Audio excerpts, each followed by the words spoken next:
오늘은 이사야서 1장 11절에서 15절까지 말씀 묵상합니다.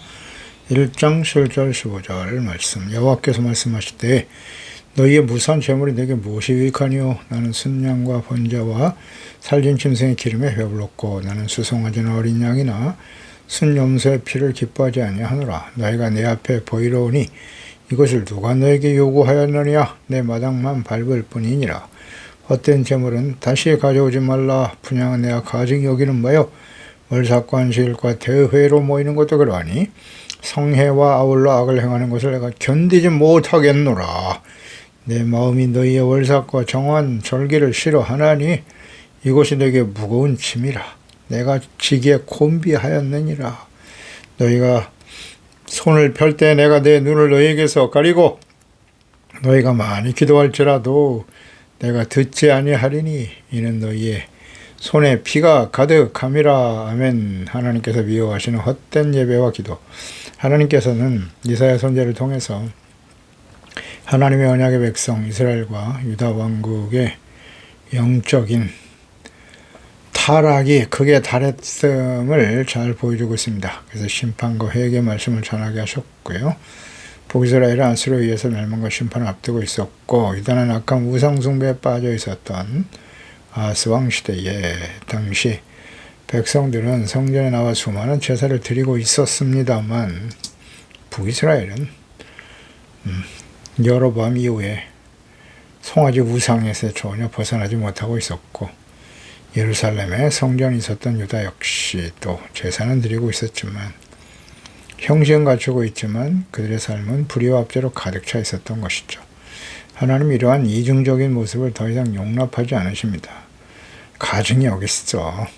아주 가증스러운 종교 그런 모습, 영적인 부패와 타락을 일삼고 있는 유다의 왕들에 대해서도 강력하게 지금 심판을 경고하고 계신 것입니다. 11절에 여호와께서 말씀하시되 너희의 무수한 재물이 내게 무엇이 유익하니요? 예배라고 하는 것은 자기 자신을 위해서 드리는 것이 아니라 하나님의 영광을 위해서 하나님의 뜻을 이루기 위해서 하나님의 나라가 온전히 이루어지기 위해서 드려지는 것 아니겠습니까? 죄사함 받고 용서받아 하나님과 화목하게 될 수 있도록 위해서 드리는 거예요. 그런데 순양의 번제와 살진 짐승의 기름에 이미 배불렀다. 어린 양이나 순염소의 피를 기뻐하지 않는다. 그들이 드리는 제사와 예배 진정한 회개가 없는 제사와 예물 하나님 받으실 수가 없다는 것이죠. 무수한 재물을 드렸다. 하나님은 재물의 많고 적음에 관심을 갖고 계시지 않아요. 진실한 회개. 그들은 죄를 속죄하고 하나님께 감사하기 위해서 제사를 드린다고는 하지만 삶의 변화가 없어요. 아무런 이런 제사는 드리는 예배와 기도 하나님께 아무런 유익이 되지 못합니다. 제사와 예배의 본질이 뭡니까? 속죄와 회개와 용서 아닌가요? 하나님과의 관계 회복, 거룩함의 회복, 이게 초점이라고요. 근데 여기엔 관심이 없어요. 깨달음도 없고 관심도 없고 그런 상태에서 드려지는 제사와 예배가 무슨 의미가 있겠습니까? 회개와 변화를 통한 본질에 충실하지 못하고 있었다는 거죠. 그래서 하나님은 그들의 재물에 신물이 나셨다. 더 이상 견딜 수가 없다고 말씀하십니다. 이는 마치 사랑 없이 의무감으로 어쩔 수 없이 주는 선물을 받는 것과 같은 심정이겠죠. 무수한 재물, 아무리 많은 재물을 드리고 많은 예배와 헌금을 기도 드린다고 해도 하나님께서 원하시는 것은 재물을 드리는 자의 진실한 회개 아니겠습니까? 의의 회복, 거룩함의 회복, 믿음과 순종을 원하십니다. 이런 하나님의 뜻을 이해하지 못하고 기도하고 또 기도하고 새벽 기도 드리고 작정 기도하고 금식 기도, 철야 기도를 끊임없이 드리고 솔로몬과 같이 무슨 1000번제를 드리고 봉사원신을 열심으로 하지만 사실 하나님께서는 종교적인 형식과 숫자와 양에 별로 관심이 없으세요. 진실한 회개와 거룩한 삶의 변화를 원하시는 것입니다. 12절에 너희가 내 앞에 보이러 오니 이것을 누가 너에게 요구하였느냐? 내 마당만 밟을 뿐이다.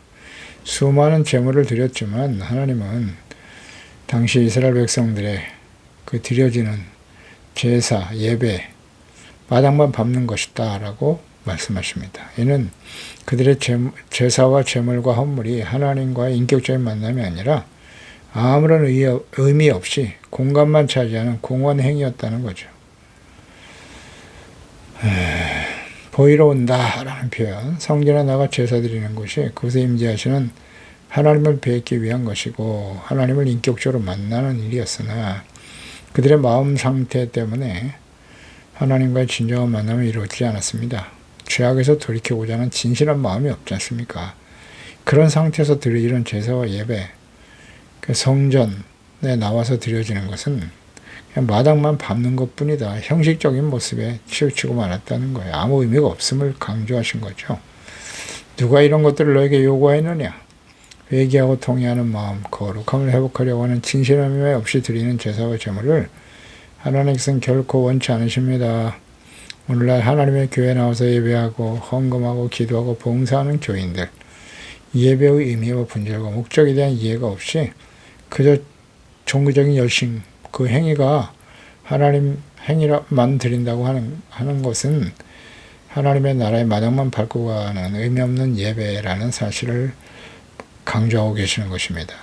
그래서 예배의 목적을 제대로 이해하고 있는지, 우리가 왜 예배를 드리는 것이죠? 하나님의 말씀을 듣고 죄를 깨닫고 회개하고 용서받고 의와 거룩함을 회복하기 위해서입니다. 그러기 위해서는 선포되는 말씀을 듣고 회개하는 시간이 되어야 하죠. 자, 오늘날 그렇다면 교회에서 어떤 말씀이 선포되고 있는지를 잘 생각해 보세요. 어떤 말씀이 선포되고 있나요? 목사들을 통해서. 목사들은 어떤 말씀을 전해야 할까요? 디모데후서 4장 1절로 2절에 하나님 앞과 살아있는 자와 죽은 자를 심판하실 그리스도 예수 앞에서 그가 나타나실 것과 그의 나라를 두고 엄히 명하노니 그랬어요. 엄히 명한다. 예수께서 곧 재림하실 텐데 너는 사도 바울이 디모데 목회자들이죠. 모든 시대의 목회자들에게 하신 말씀이에요. 말씀을 전파하라. 때를 얻든지 못 얻든지 항상 힘쓰라. 범사의 오래 참음과 가르치고 경책, 경계 권하라. 경책, 경계 다 책망입니다. 죄에 대해서 책망하고 바로잡으라는 뜻이에요. 하나님의 말씀을 듣고 회개하고 용서를 구하며 의와 거룩함을 회복하는 일에 집중하는 그런 말씀을 바르게 선포하고 듣고 있나요? 아니면 마음의 소원과 욕망을 이루기 위해서, 세상에 지친 마음을 위로받기 위해서, 세속적인 부와 재물과 권력과 건강한 삶을 위해서 예배를 드렸으니 나의 죄가 다 용서받았을 것이라고 거짓 위로 확신을 얻기 위해서 예배하고 기도하고 있지 않나요? 또 그렇게 말씀을 전하고 있지 않나요? 목사들이? 하나님 아시겠죠. 우리 자신도 알고 있고요. 성경 말씀을 듣고 선포되는 말씀, 기록된 성경 말씀. 성경의 기록 목적이 무엇이라고요? 항상 잊지 마세요. 디모데후서 3장 16절 17절 모든 성경은 하나님의 감동으로 된 것인데 교훈, 책망, 바르게 함과 의로 교육하기에 유익하고 이는 하나님의 사람으로 온전하게 하며 모든 선한 일을 행할 능력을 갖추게 하려 하심이니라. 아멘입니다. 하나님의 사람 예수 그리스도를 믿고 우리가 의롭다고 얻었다고 하지만 우린 절대 완전하지 않습니다. 세상은 악합니다. 끊임없이 악한 원수 마귀의 유혹을 받고 시험을 받고 있어요. 우리 안에는 여전히 육신의 정욕, 안목의 정욕, 이 세상의 짜랑을 쫓아 자신의 이익을 추구하며 살아가려고 하는 옛사람의 모습이 살아 움직이고 있어요. 그렇기 때문에 우리는 성경을 통해서 교훈과 책망을 들어야 되는 것이고 의에 대한 교육, 의가 무엇입니까? 하나님의 말씀을 지켜 순종하는 것이 의잖아요. 하나님의 율법, 율법에 나타난 하나님의 뜻, 서로 사랑하라. 주님이 우리를 사랑하신 같이 자신을 내어주심 같은 그 사랑으로 서로 사랑하는 것이 의라고 말씀하십니다. 우리가 이를 완전히 실천하고 있나요? 그렇지 못하죠. 그러니까 하나님의 말씀을 통해서 죄를 깨닫고 회개하고 용서받는 의, 이걸 추구하기 위해서 하나님 말씀 묵상하고 듣는 거예요. 그럴 때 우리는 하나님의 사람으로 온전해지는 거죠. 하나님의 사람으로 온전하게 된다는 게 무슨 뜻이에요? 응? 교회 안에서 권사가 되고 안수입사 되고 장로 되고 목사 되는 것이 온전하게 되는 것입니까? 아니잖아요. 모든 선한 일을 행할 능력을 갖추기 위해서 하나님 말씀을 배우고 듣고 책망을 듣는 겁니다. 선한 일이란 무엇입니까? 공의, 정의, 하나님의 말씀을 지켜 순종하는 것이고 긍휼과 자비와 사랑, 하나님께서 우리를 용서하신 같이 형제와 이웃을 용서하고 불쌍히 여기는 것, 그게 선이에요. 이타적. 그 다음 겸손히 하나님과 동행하는 것이죠. 겸손입니다. 시편 51편 17절에 하나님께서 구하시는 제사는 상한 심령이다. 하나님이여 상하고 통회하는 마음을 주께서 멸시치 아니하시리이다. 아멘입니다. 하나님의 사람 다윗은 이것을 정확하게 알고 있잖아요. 하나님이 원하시는 제사는 진실한 마음으로 회개하고 통회하는 거예요. 예수께서도 애통하는 자가 복이 있나니 저희가 위로를 받을 것이라 말씀하셨잖아요. 이사야서 57장 15절에 지극히 존귀하며 영원히 거하시며 거룩하다 이름하시는 이가 이같이 말씀하시되 영원하신 하나님께서 내가 높고 거룩한 곳에 있으며 또한 통회하고 마음이 겸손한 자와 함께 있다. 아멘. 그래서 겸손한 자의 영을 소생시키며 통회하는 자의 마음을 소생시키려 하심이니라. 아멘. 어떤 사람이 겸손한 자라고요? 고개 잘 숙이면 겸손한 자입니까? 통회하는 자의 마음이에요. 자신의 죄를 깨닫고 회개하고 눈물을 흘릴 수 있는 사람, 그런 사람이 겸손한 사람입니다. 그들에게 겸손한 자에게 무엇을 주신다고요? 은혜. 겸손한 자에게 주시는 은혜가 무슨 은혜입니까? 세상에서 부와 권력과 기도응답을 받고 축복받는 것입니까?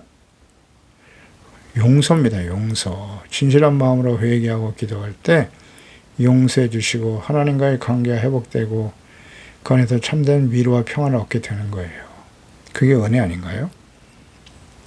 13절 헛된 재물을 다시는 가져오지 말라 그랬습니다. 분향은 내가 가증히 여기는 바요. 어리석고 안식일과 대회로 모이는 것도 그러하다. 성이 아울러 악을 행하는 것을 내가 정말 견딜 수가 없어 라고 말씀하십니다. 헛된 재물을 가져오지 말라고 하십니다. 진실한 회개가 없이 드리는 동물의 희생제물 분향, 오히려 이것은 하나님께서 가증히 여기신다 그랬어요. 월삭, 안식일, 대회, 하나님이 정하신 절기를 지키는 일, 이런 종교적인 행위 열심히 하는데 동시에 악을 행하고 돌이키지를 않아. 하나님이 참으실 수가 없다고 하시잖아요.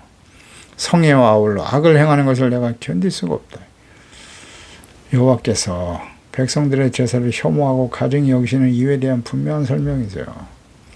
그들이 제사와 더불어 악을 행하기 때문에 주님은 이걸 견디실 수가 없는 거예요. 이 말은 하나님께서 혐오하시는 대상이 무엇임을 잘 보여줍니다. 그것은 제사 행위 자체가 아니라 제사의 근본 정신, 하나님의 뜻, 여기에서 전혀 이해하지 못하는 의식적인 행위잖아요. 본래 제사와 행악은 절대로 함께 양립할 수 없죠. 제사를 드리면서 계속 악을 행한다. 속죄를 위한 제사를 드리면서 악을 회개하고 돌이키지 않고 계속해서 악을 행하는 일, 절대 있을 수 없는 일이죠, 사실은요. 근데 과거에도 그랬고 하나님이 이걸 가증히 여기신다고 하셨지 않습니까? 오늘도 마찬가지예요. 예수 그리스도를 믿고 구원받아 의롭다움을 받았다. 완전한 자가 된 것입니까? 더 이상 회개할 필요가 없어요? 그냥 형식적인 예배만 드리고 있는 거예요. 자기가 하나님 앞에 얼마나 심각한 죄인인가를 말씀을 통해 깨달아야죠. 말씀을 통해서 여전히 자신의 죄악을 돌이키고 회개하고 용서받는 일에는 관심 없고 내가 오늘 예배를 드렸으니까 지난 한 주간 동안 지은 죄를 다 하나님께서 용서해 주셨겠지. 이게 어디서 나온 가르침이에요? 이게 무슨 주장이에요 도대체? 그것은 곧 예수 믿고 구원받았으니 나의 과거, 현재, 미래의 죄가 다 용서받았다만 강조하는 거예요. 회개가 없는 용서는 없어요. 그 왜 회개를 가르치질 않고 모든 죄가 용서받았으니까 아무렇게나 살아도 된다? 이런 게 구원파 이단이잖아요. 왜 그런 가짜 가르침을, 왜 이런 말씀을 전합니까? 목사들이. 예, 성도들이 듣기 좋으니까. 회개하라. 듣기 싫어하거든요. 예, 그래서 안 하는 겁니다. 이거 다 가짜예요. 가짜입니다. 위선과 외식, 이중적인 행위, 위선적인 태도를 하나님이 절대 싫어하신다고 하잖아요. 가증히 여기신다고. 그런 제사와 예배를 드리면 안 됩니다. 그러니까 형식이 내용과 본질을 대체할 수 없는 겁니다. 하나님과 스스로를 속이는 자가 되어서는 안 됩니다. 이사야서 1장 4절입니다. 슬프다. 범죄한 나라, 허물진 백성, 행악의 종자라. 이런 말씀 하시잖아요. 부패한 자식이라고 하시잖아요. 누가? 언약의 백성 이스라엘이에요. 불신자가 아닙니다. 여호와를 버리고 이스라엘 거룩하신 일을 만놀이 여겨 멀리하고 물러간 사람들이라고 하시잖아요. 갈라디아서 6장 7절에도 말씀하죠. 스스로 속이지 말아라. 하나님은 업신여김을 받지 아니하시나니 사람이 무엇으로 심든지 그대로 거두리라. 육체를 위하여 심는 자는 육체로부터 썩어질 것을, 사망이잖아요. 사망을 거두고 성령을 위하여 심는 자가 성령으로부터 영생을 거두리라. 아멘. 심은 대로 거두는 겁니다. 외모, 형식보다는 마음의 중심을 보고 계시는 하나님의 그 위선적인 예배 행위에 대한 주님의 반응은 어떤가요? 14절에 내 마음이 너희 월삭과 절기 싫어한다고 하셨어요. 무거운 짐이다. 내가 지기에 곤비하다. 하나님이 싫어하신다. 무거운 짐이다. 이 곤비하다라고 하는 히브리 라아는 피곤하다라는 의미도 있지만 지치다, 실정난다 이런 뜻이거든요. 그러니까 인격적인 하나님의 감정적인 태도잖아요. 가증하다, 미워하시고 싫어하신다. 백성들의 기쁨과 감사로 지켜야 될 절기가 오히려 하나님의 무거운 짐이 되어버렸어요.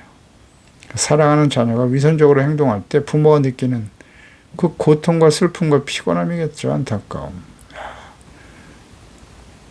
그런 생각을 한번 잘 생각해 보세요. 부모 입장에서 자녀가 진실한 마음으로 사랑하고 섬기는 것이 아니라 부모로부터 유산을 더 많이 받기 위해서 형식적으로 드려지는, 그러니까 다 보이잖아요.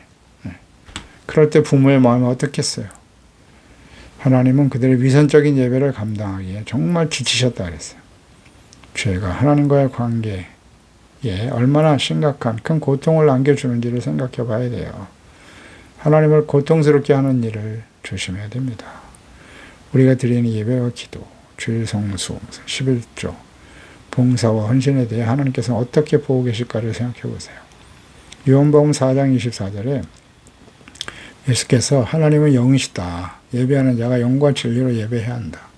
영이신 하나님이기 때문에. 그렇다면 영과 진리로 예배한다는 의미는 무엇일까요?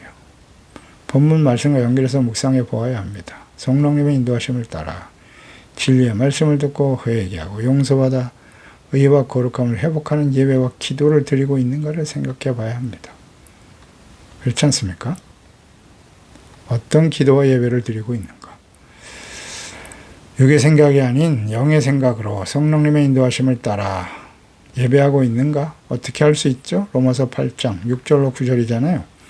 육신의 생각은 사망이다. 영의 생각은 생명과 평안이라 하셨어요. 육의 생각은 하나님과 원수가 되고요. 하나님의 법에 굴복하지 아니할 뿐만 아니라 할 수도 없다. 육의 생각을 가지고 드리는 예배는 하나님이 받으실 수 없다는 거예요. 영과 진리잖아요. 육으로 드리는 예배나 성령의 인도하심을 따라 드리는 예배나, 즉 육신에 있는 자들은 하나님을 기쁘시게 할 수 없다. 만일 너희 속에 하나님의 영이 거하시다면, 성령의 인도하심을 따라 예배를 드린다면 너희가 육신에 있지 않고 영에 있다. 누구든지 그리스도의 영이 없으면 그리스도의 사람이 아니다 라고 말씀하잖아요. 그리스도의 사람은 하나님의 영신 성령의 인도하심을 따라 살아가는 사람이에요. 하나님의 영은 진리의 영이세요. 진리는 곧 하나님의 말씀, 예수 그리스도 아니십니까? 예수님의 삶을 본받고 하나님의 말씀을 따라 순종하는 것이 영적인 예배인 거예요. 하나님의 말씀에 대한 무관심하고 오직 자신의 이익과 욕망을 위해서 드려지는 예배와 기도 절대 받지 않으세요. 뭐 간단하죠. 뭐 어렵습니까? 그리스도의 영을 따른 사람들은 성령의 인도하심을 따라 진리의 말씀에 순종하는 삶을 살아가는 것이죠. 그러니까 그 마음속에 늘 생명과 평안이나 의가 먼저예요. 의와 평강과 기쁨이 넘쳐나게 되는 것입니다. 15절에 너희가 손을 펼 때 내가 내 눈을 너희에게서 가려버릴 거라고. 하나님의 보응이잖아요. 너희가 많이 기도해도 내가 듣지 않는다고. 왜? 너희 손에 피가 가득하기 때문이다. 그러니까 이런 형식적이고 위선적인 제사와 예배를 드리면서 악을 행하고 들키지 않은 상태에서 드리는 기도, 하나님께서 결코 응답하실 수 없습니다. 아무리 열심히 기도하고 또 많은 예배 헌금을 드린다고 해서 하나님께서 그 기도를 반드시 응답해 주시는 것이 아니라고요. 기도에 대한, 예배에 대한 올바른 이해가 필요합니다. 그저 덮어놓고 무조건 기도할 것이 아니라 기도하고 또 기도하고 기도하고 또 기도하고 아닙니다. 그런 형식을 자꾸 강조하지 말고 하나님의 말씀을 묵상하고 말씀도 자기 자신의 욕망을 이루어 주실 것이라는 말씀만 자꾸 묵상하고 듣지 말고 책망, 교훈, 의로 교육하시는 말씀을 들어야죠. 그리고 회개하고 용서하며 용서받아야죠. 삶의 변화를 이루면서 드리는 그런 기도가 되어야 합니다. 그런 예배가 되어야 하는 것입니다. 기도는 나의 뜻과 욕망을 이루는 것이 아닙니다. 하나님의 뜻을 받아들이고 순종하는 것임을 명심해야 합니다. 기도의 우선순위, 기도는 어떻게 해야 하는지 예수님께서 주기도문 마태복음 6장 9절 10절 말씀 보세요. 너희는 이렇게 기도하라고. 주님께서 이렇게 기도라고 우리에게 가르쳐 주셨잖아요. 하늘에 계신 우리 아버지요, 이름이 거룩히 여김을 받으시고 하나님의 나라가 임하시고 하나님의 뜻이 하늘에서 이룬 것처럼 이 땅에서도 이루어지라고 지도록 기도하라. 기도의 우선순위잖아요. 이걸 먼저 기도하는 거예요. 우선순위면서 목적이기도 하죠. 우리가 기도드릴 때 나의 이름과 나의 나라와 나의 뜻이 이루어지게 해주세요. 그건 기도가 아니에요. 그거는 우상숭배자들도 다 그렇게 하는 거예요. 거룩, 구별된 사람들이잖아요, 우리는. 그러니까 우리의 초점은 내가 아니라 하나님이셔야 하는 거죠. 그 성경 말씀도 모르는 사람이 어떻게 하나님의 뜻을 알겠어요? 그렇지 않아요? 하나님의 뜻과 말씀에, 성경에 하나님 말씀에 관심도 없는 사람이 어떻게 하나님의 뜻에 맞는 기도를 드릴 수 있어요? 잘 생각해 보십시오. 너희가 많이 기도할지라도 내가 듣지 않을 거라고. 왜? 너희 손에 피가 가득하니까.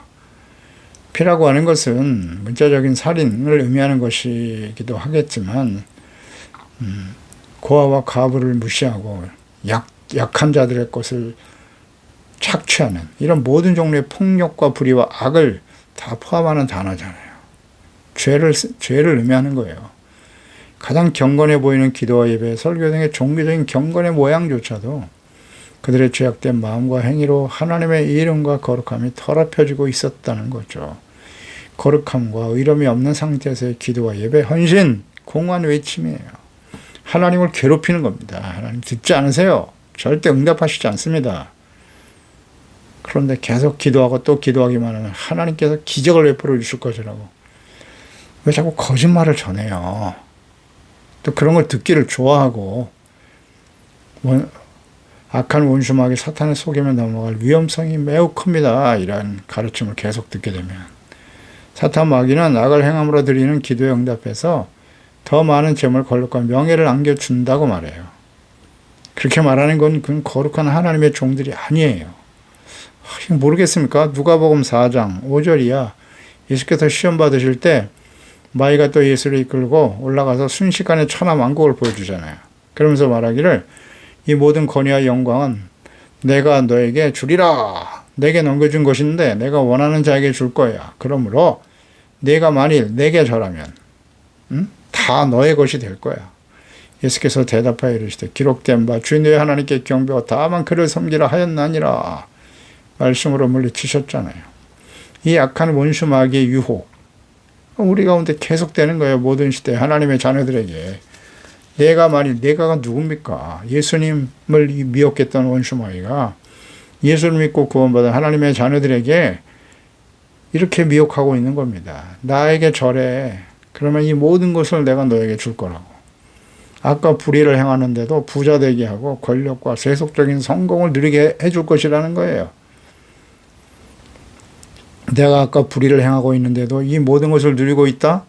그건 하나님의 응답과 축복이 아닙니다. 결국 사탄의 종이 되어 돌이키지 못하고 결국 하나님의 공의 심판에 처하게 될 것입니다.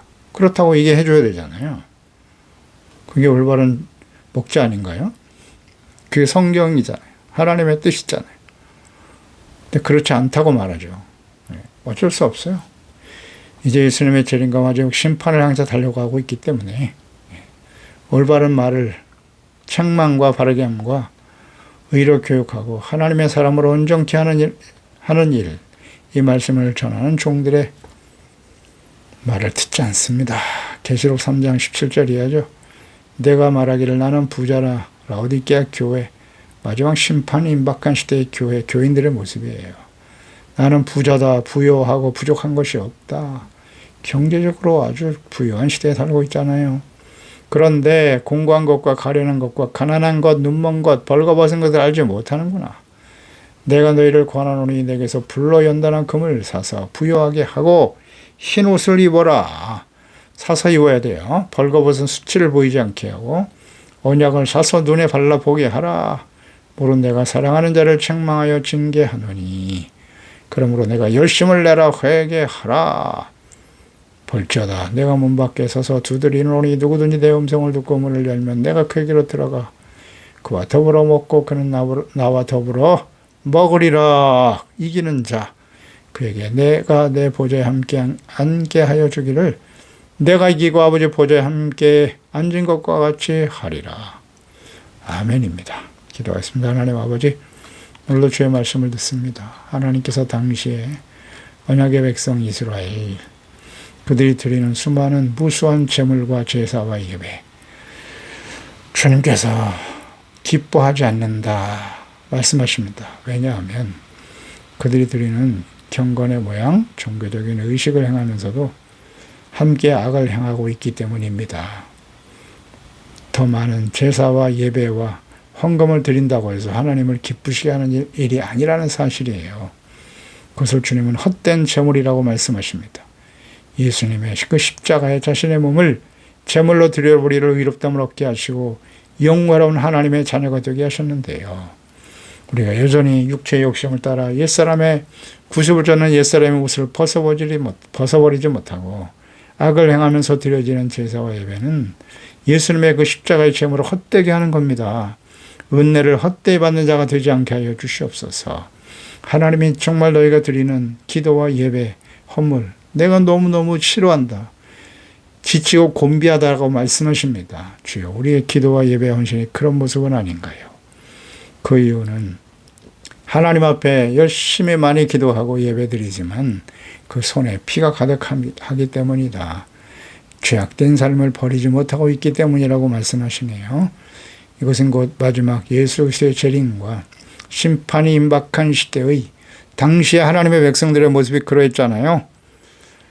이사야 선지자 이어서 예레미야 선지자를 통해서 주셨던 그 시대는 이스라엘 백성들이 북이스라엘과 아수르에 의해서 유다는 바벨론에 의해서 심판이 임박한 시대에 외쳤던 말씀이거든요.